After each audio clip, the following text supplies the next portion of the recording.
இன்று டெல்லி செல்கிறேன். கட்சி விஷயமாக தான் செல்கிறேன். மரியாதைக்குரிய அகில பாரத தலைவர் நட்டாஜி அவர்களை சந்திக்கிறேன். கட்சியில் இன்னும் ஒரு 10 நாட்களுக்குள்ள அத்தனை மாநிலங்களிலும் புதிய மாநில தலைவர்கள் தேர்ந்தெடுக்கப்படுவார்கள். மாநில தலைவர்கள் தேர்ந்தெடுக்கப்படுவார்கள். மாவட்ட தலைவர்கள், அதுக்கு பின்பு மாநில தலைவர்களை தேர்ந்தெடுப்பதற்கு ஒவ்வொரு முக்கியமான தலைவர்கள் ஒவ்வொரு மாநிலத்திற்கு செல்வார்கள். அதே போல நான் அந்தமான் நிக்கோபார் மாநில தலைவரை தேர்வு செய்வதற்கு சிறப்பு அதிகாரியாக செல்கிறேன். அதன் விஷயமாக மரியாதைக்குரிய நட்டாஜி அவர்களிடம் பேசுவதற்கும் தமிழகத்தில் உள்ள அரசியல் சூழ்நிலைகளை பற்றி விவரிப்பதற்கு, குறிப்பாக அண்ணா பல்கலைக்கழகம் போன்ற நிகழ்வுகளில் பெண்களுக்கு நடந்து கொண்டிருக்கின்ற பாதிப்புகள், இதையெல்லாம் விவாதிப்பதற்கும் தமிழக அரசியல் சூழ்நிலையை பற்றி எடுத்துச் சொல்வதற்கும் நான் செய்கிறேன்.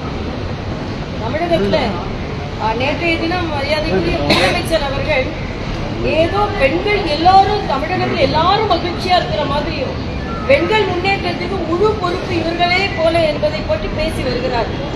தமிழகத்தில் பல்லாண்டு காலமாக பெண் முன்னேற்றம் ஏற்பட்டுவிட்டது. மரியாதைக்குரிய பாரதியார் வித்திட்டார்.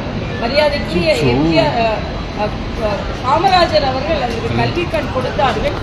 எல்லாம் இருக்கட்டும், ஆனால் லட்சாதிபதியாக பெண்களை ஆக்கி கொண்டிருக்கிறோம். பாரதிய ஜனதா கட்சி ஆட்சி செய்கின்ற மாநிலத்தில் மகாராஷ்டிராவில் பார்த்தீங்கன்னா லாக்பதி அப்படின்னு ஒரு திட்டம் கொண்டு வந்து அவர்களை லட்சாதிபதி ஆகி கொண்டிருக்கிறோம். ஆனால் இங்கே டாஸ்மாக் கொண்டு வந்து அனைத்து மகளிரும் கண்ணீர் விட்டு கொண்டிருக்கிறார்கள். டாஸ்மாகை மூடுவேன் என்று சொல்லிவிட்டு தான் இவர்கள் ஆட்சிக்கு வந்தார்கள். எந்த வாக்குறுதியும் சரியாக நிறைவேற்றவில்லை. ஆனால் விளம்பரம் மட்டும் சொல்லிக் கொண்டிருக்கிறார்கள். திராவிட ஸ்டாக் என்பதில் நான் பெருமை கொள்கிறேன் அப்படின்னு சொல்லிட்டு மறைமுகமாக பிரித்தாளுகிறார்கள் என்று பாரதிய ஜனதா கட்சி சொல்கிறார்.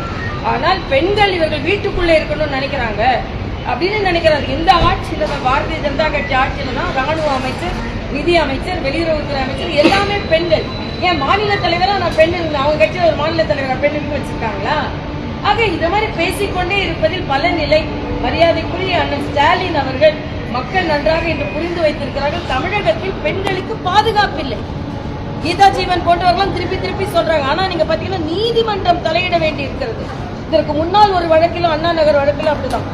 ஆக தமிழக காவல்துறை மீது நம்பிக்கை இல்லாமல், அரசியல் மீது நம்பிக்கை இல்லாமல் நீதிமன்றங்கள் தலையிடக்கூடிய மோசமான நிலையில் தமிழகத்தில் பெண்களின் நிலை இருக்கிறது. இன்னொன்று, யாரெல்லாம் பின்புலத்தில் இருக்கிறார்கள், அந்த சார் யார் அப்படின்னு கேட்டா உடனே இவங்களுக்கு சுருன்னு கோபம் வருது. என்ன பிரச்சனை என்றாலும் இதை போல பெண் குழந்தைகள் சீரழிக்கப்படுவது தடுக்கப்பட வேண்டும் என்பதில் நாங்கள் உறுதியாக இருக்கிறோம்.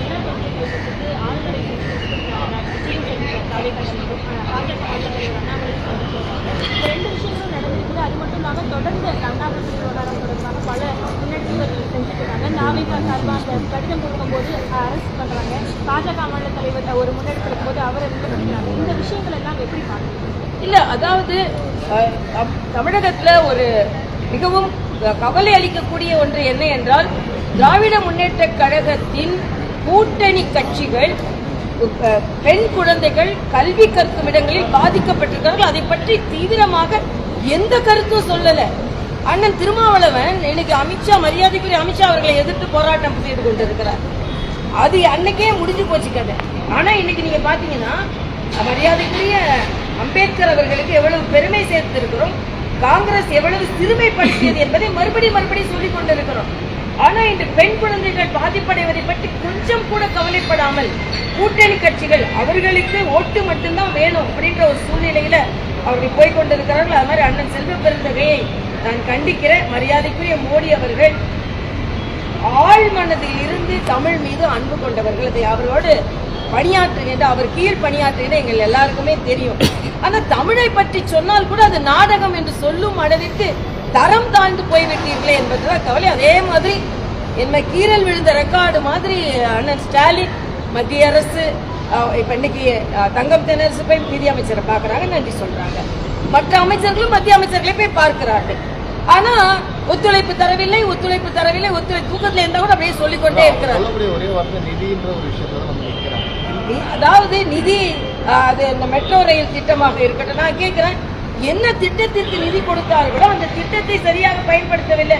4000 கோடி நீங்க மழைநீர் கால்வாய் திட்டத்திற்கு என்ன செய்தீர்கள் கிடையாது. அதே மாதிரி நீங்க சிஏஜி அறிக்கை நீங்க பாத்தீங்கன்னா பல துறைகளில் பணம் குறிப்பாக கொரோனா போன்றவற்றில் கூட செலவு செய்யாமல் திருப்பி அனுப்பப்பட்டிருக்கிறார்கள். நிதின்னு சொன்னா எல்லாம் திருப்பி அனுப்பப்பட்டிருக்கிறது. பெண்களுக்கான துறைக்கான நிதி செலவிடப்படவில்லை. இதுக்கு பதில் சொல்ல மாட்டேன்றாங்க. மத்திய அரசு ஒத்துழைப்பு கொடுத்து கொண்டிருக்கிறது. உங்கள் பாராளுமன்ற உறுப்பினர்களும் ஒத்துழைப்பு கொடுக்காமல் சட்டம் போட்டுக் கொண்டிருக்கிறார்கள் என்று சொல்லிக் கொள்கிறேன்.